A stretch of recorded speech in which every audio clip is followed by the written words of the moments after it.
السلام عليكم ورحمة الله وبركاته. أيها المشاهدون الكرام، سؤال يتردد كثيرا: هل يجوز لنا أن نحتفل بمولد النبي صلى الله عليه وسلم؟ يقول بعض الناس إن الاحتفال له وجهات مختلفة، فمن الناس من يحتفل بمولد النبي عليه الصلاة والسلام بأكل اللحم في ذلك اليوم، فهل يجوز ذلك؟ الجواب لا يجوز. السؤال الثاني: بعض الناس يحتفلون في هذا اليوم، يوم مولد النبي عليه الصلاة والسلام، بشراء الحلوى لأبنائهم ليفرحوا بيوم مولد النبي عليه الصلاة والسلام، هل يجوز ذلك؟ الجواب لا يجوز. بعض الناس يقول: نحن لا نحتفل بالحلوى ولا نحتفل باللحم، وإنما نجتمع في المسجد في هذا اليوم لنتذاكر سيرة النبي محمد صلى الله عليه وسلم، ونتذكر سنته عليه الصلاة والسلام في يوم مولده، فهل يجوز ذلك؟ الجواب أيضا لا يجوز. لماذا لا يجوز؟ هذه سيرة الحبيب عليه الصلاة والسلام، وهذه سنة النبي صلى الله عليه وسلم. نعم صحيح، ولكن لماذا خصصتم هذا اليوم؟ إنه مولد الحبيب عليه الصلاة والسلام.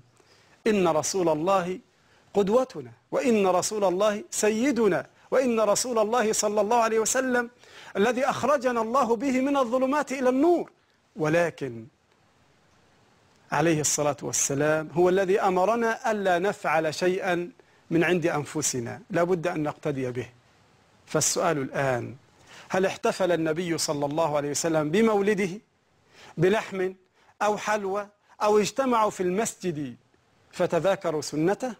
لم يثبت. بعد وفاته عليه الصلاة والسلام هل احتفل أبو بكر أو عمر أو عثمان أو علي رضي الله عنهم أجمعين بمولد النبي صلى الله عليه وسلم، وكانوا يجتمعون في المسجد ويتذاكرون سنته، وهم يحبون النبي صلى الله عليه وسلم أكثر منا، فداه أبي وأمي صلى الله عليه وسلم؟ لم يثبت أنهم فعلوا ذلك. إذن من الذي أنشأ المولد النبوي؟ الذي ابتدع المولد النبوي هي الدولة الفاطمية الشيعية، حينما كانت في مصر فابتدعت هذا المولد. ابتدعت عدة موالد: المولد النبوي، ومولد علي رضي الله عنه، ومولد الحسن رضي الله عنه، ومولد الحسين رضي الله عنه، ومولد فاطمة رضي الله عنها، ومولد لرئيس الدولة الفاطمية. وأرادوا أن يشغلوا الناس عن بدع الشيعة التي أخرجوها للناس آنذاك.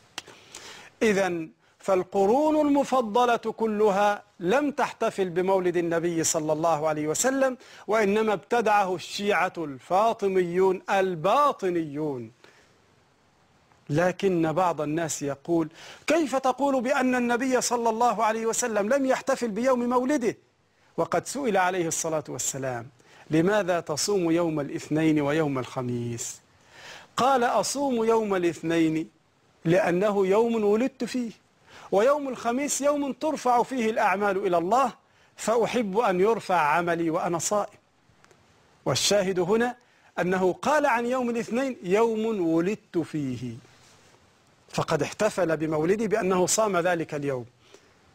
إذن لا بأس أن نحتفل بمولد النبي عليه الصلاة والسلام. نقول: السؤال: إذا أردت أن تحتفل بمولد النبي عليه الصلاة والسلام فاعلم أنه كان يحتفل كل أسبوع وليس كل عام مرة واحدة. ثانيا، كان يحتفل بالصيام وحده وليس بشيء سوى ذلك. فإذا أردت أن تفعل ذلك فعليك بصيام يوم الاثنين.